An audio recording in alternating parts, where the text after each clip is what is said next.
She let out a scream as her hoofs broke and the thin bars got driven up into her flesh. Blood slowly started to boil up around the metal and dripping down into the tub underneath. So cheerilee is collecting Scooter blood. I guess she likes caviar. Or Kentucky Fried Chicken. We all know the 12th spice in the original recipe is blood from the rare Scooter chicken. So boil up from the Scootaloo bit down onto her lip. She panted for the immense pain that washed over her, where the blunt bars broke her skin, tearing and pulling at her flesh. Please, please, stop. Please, I'll be good, I swear. She managed to get out between the gasps for air and cries of pain that otherwise escaped her mouth. 8 months! 8 months! The mare suddenly screeched out in fury, abruptly switching over from laughter to anger in the blink of an eye. That's how much you had to show a glimmer of intelligence, and you failed. In a fit of rage, Shirley pulled down the lever a little bit more, and the metal press instantly started to push down even harder, trying to crush Scootaloo even faster. For the good of all the flowers in the world, weeds like you must go.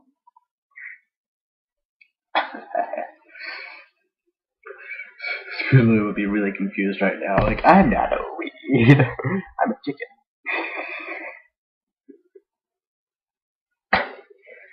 Scootaloo tried to cry out as the metal bars were instantly pushed through the fleshy parts of her hoofs, the metal grinding angrily to a halt against the bones in her legs, but instead of screams, all that came out of her mouth was a disgusting gurgling sound, followed by a wail of bile and vomit as the unearthly pain turned her stomach and nearly made her black out on the spot.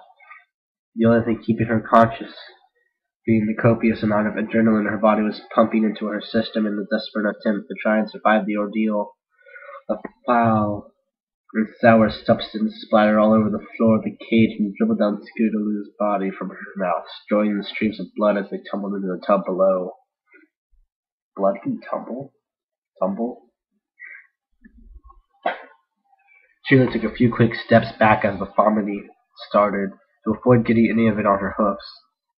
At least she's still sensible enough to not get vomit on her hoofs. Keep clean hands all times during a torture session. That'd be simply distasteful. That's literally in there. That'd be simply distasteful. Their Sheen continued pushing Scootaloo down.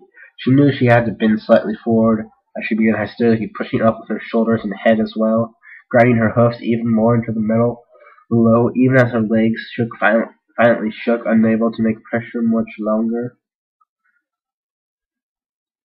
I am interested to see what else this person got in here. The bars of the cage floor ground against her bare bones, and they slowly began to crack. Scootaloo screamed in wordless terror. Pain and hysteria once more, her mind filled only with the red-hot feeling of pain emanating not only from her heavily mutilated hoofs, but also from the rest of her body. Her throat was raw and damaged from all the screaming and vomiting. Blood dripped out of the corners of her mouth, and her upper legs, shoulders, and neck were all feeling the strain from pushing against the metal.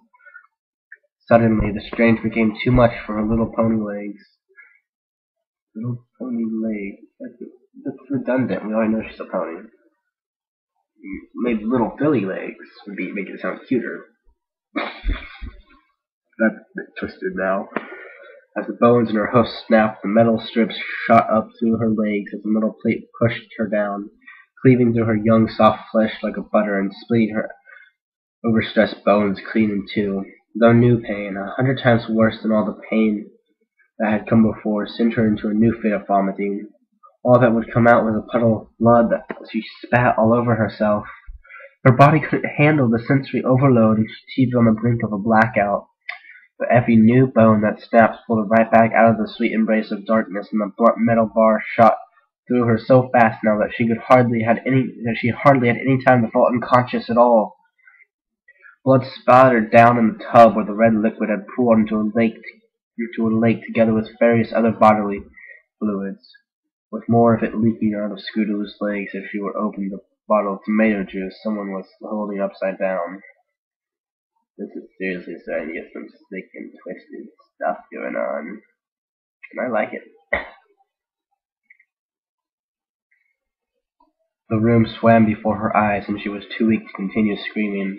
Her forelegs started to give out, and soon dropped down as she startled. Fuck. As she started to lose consciousness in earnest.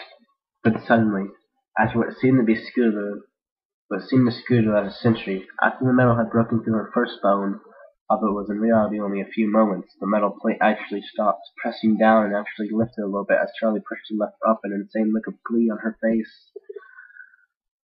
Scootaloo, now unable to brace her weakened body against anything as the metal plate slid out of reach, tumbled backwards into the bottom of the cage. The metal bars were still stuck halfway up her legs, holding them in place.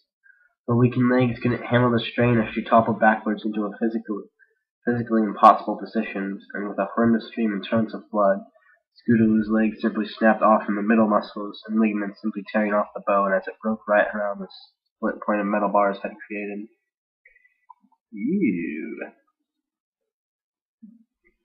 She had thought the worst pain had been over. For the second time in a few minutes she was proven wrong. There was a pain worse than that she had been going through, and this was it.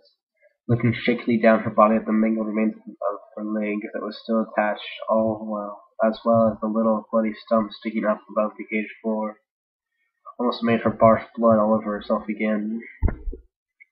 But she simply didn't seem to have any more in her. Her body had grown pale due to its copious amount of blood. She had lost and was still losing, and she'd probably die within the next few minutes even if a fully equipped medical team appeared on the scene right then and there.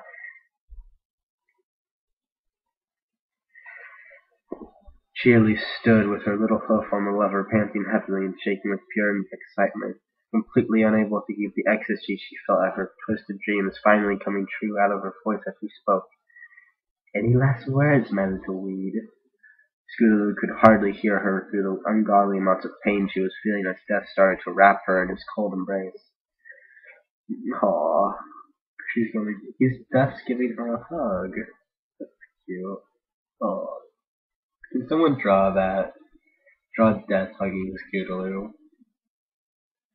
Just want to see that picture. Like, where was... Her body had lost so much fluid by now that she didn't even manage to cry as she thought about what she'd like to say to Rainbow Dash, being sorry that she'd never grow up to be the flyer Rainbow Dash thought she could be.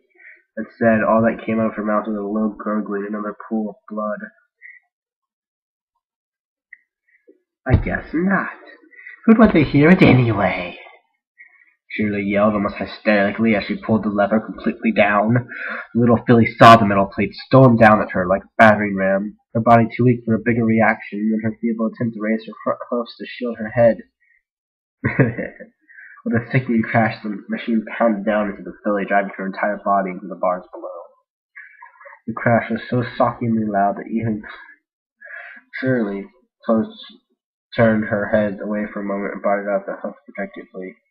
She could feel warm blood splattered against her face and body before she opened an eye tentatively. The metal construction now filled the entire stage. The Scootaloo was nowhere to be found.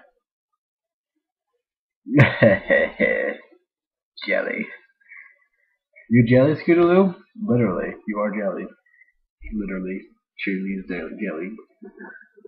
Blood spatters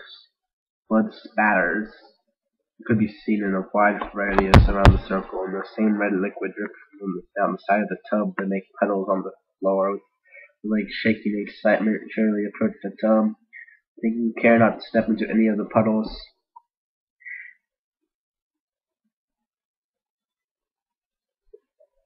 For a moment she started down into the sounding lake, amazed there had been so much stuff packed into the tiny filly's body.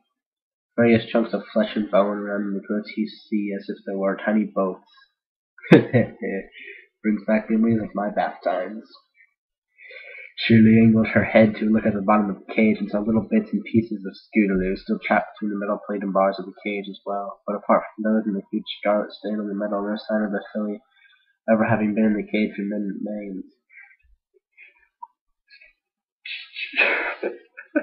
Oh, this is great. Great. Next paragraph is the first sentence. It's great. Cheerilee licked her lips while surveying the scene once more, but suddenly stopped as the bitter taste of iron entered her mouth. She had forgot the stuff all over herself, but it tasted surprisingly good. This must be what they mean when they say vengeance tastes sweet. Cheerilee mused as she licked her lips and cheeks clean. Do horses have that big of tongues to lick lick blood off their cheeks? I know ponies, they have tongues for anything. I can eat a cake or pie in one bite. Cheerilee can lick blood off her. Anything. She spotted Scootaloo's eyes floating around the lake of blood, staring up unseeingly at the ceiling. She couldn't help but crack up and laugh hysterically. I'm with you there, Brofist. Even as she went to get cleaned up, even long after she got the very last splatters of blood out of her coat, the visible ones anyway, she just couldn't stop. She hadn't seen this immediately all year. How do ponies clean themselves? I know it's like a bath sometimes, but I really like real ponies. Do they lick themselves?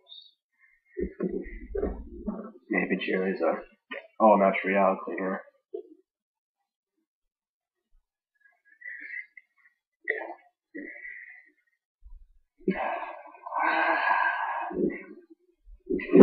Cheerilee finally got back to her spot in the prompt couch at the corner, so giddy with excitement.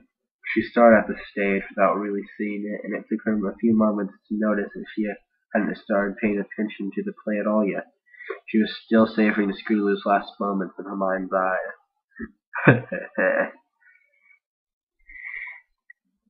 She shook her head a few times to get a grip and focus on the stage in front of her. When she did that, it didn't take her long to figure out what scene there was currently on, and Cheerilee had to suppress another rush of excitement as she realized her another play time wasn't all that far off. I should really like a super happy voice. That'd be awesome. She saw Silver Moon, in her black noble's outfit and diamond tiara, and her dark purple gown with a royal advisor, approach the cottage of Reginald the Sly. You can't see it, I'm doing herpy-derp hands, which is basically you just bounce your hands on your wrists and flail your arms wildly. I feel herpy-derpy while doing this voice. Based on where this scene fit into the story, that meant Cheerilee had missed the scenes involving Lancelot's broken lance. Didn't throw up. So happy. As well as it were the king decided who to send next.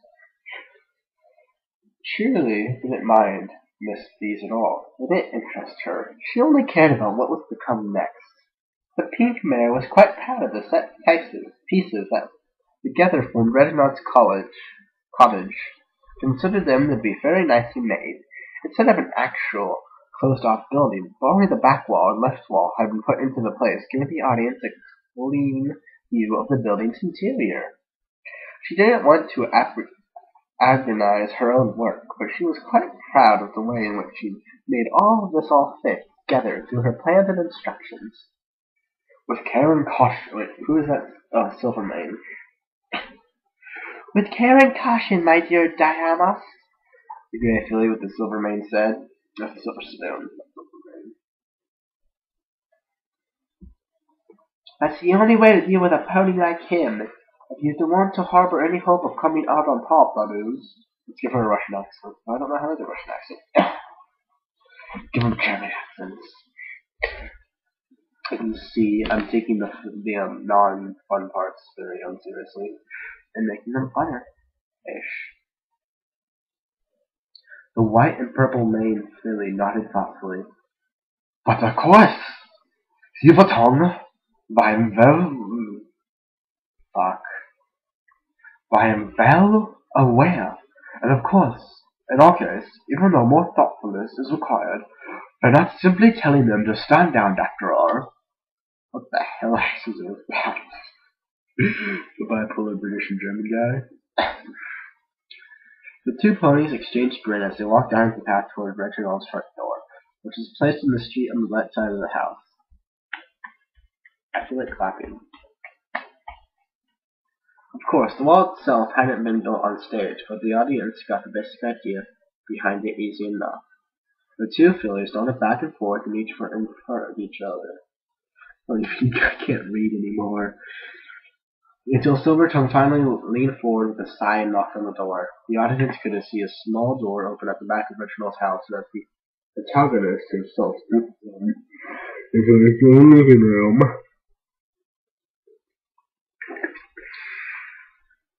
He carried a teapot, which he put down on the table in the center of the room, next to the 3 cups that were already there.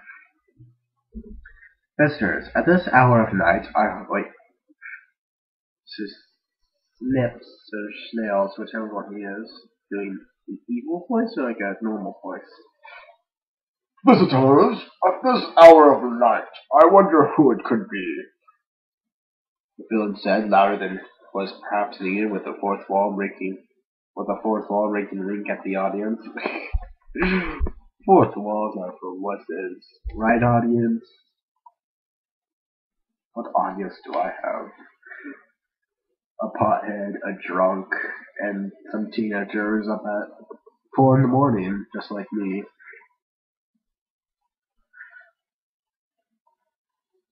Where was I again?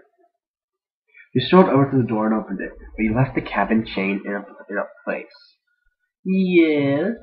He asked while peeping through the small opening he had created. I wasn't expecting visitors today.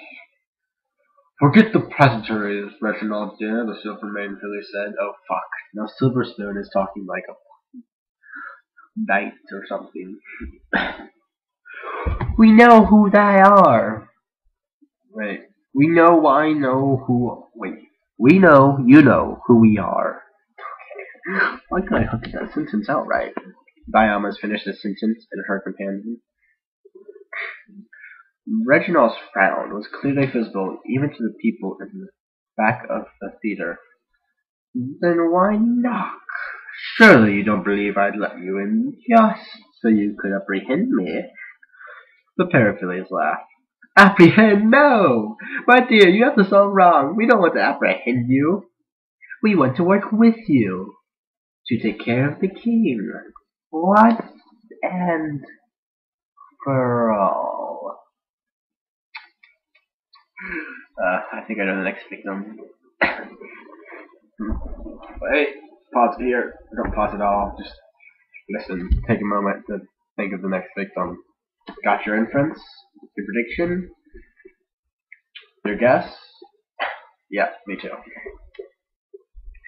Then we can all rejoice and clap for each other and pat ourselves on the back when we guess right. Because obviously, Apple Bloom. The other two gathered around the table as well, each in front of one of the other 2 cups, which they stared at with suspicion. How exactly do we know you haven't poisoned these? Silvertongue demanded to know. How do you know I didn't poison the tea? I prepared without knowing you'd come, and then I'm drinking myself. The only character who can actually drink himself right now is Scootaloo, but she's pretty much dead. Oh, if her mouth is in her blood, is she drinking herself? These are questions that need to be answered. Break out your velociraptors. The other 2 seemed to relax at the train of thought. Sipping their tea slowly would have been rather a long trip, and the ladies' style did not enjoy their daily cup of tea. Diamas opened her mouth to start negotiations, which she said silent and stared at the cups on the table. 3 cups. If you don't know we were coming, why are there... She started before pressing a hoof up against her head as she took a step back from the table. Oh, stars! You did poison us, but you drank how? Silver said shakily as she sank to her knees. It was in the cups, not the tea, Sniff described as he took another sip. Does he hold out his pinky? Just to be complete another jackass. Well, he doesn't really have a pinky. But I matter if he did poison someone and they were on the ground like, you drink the tea, have a pinky, be like, insult to injury, bitch.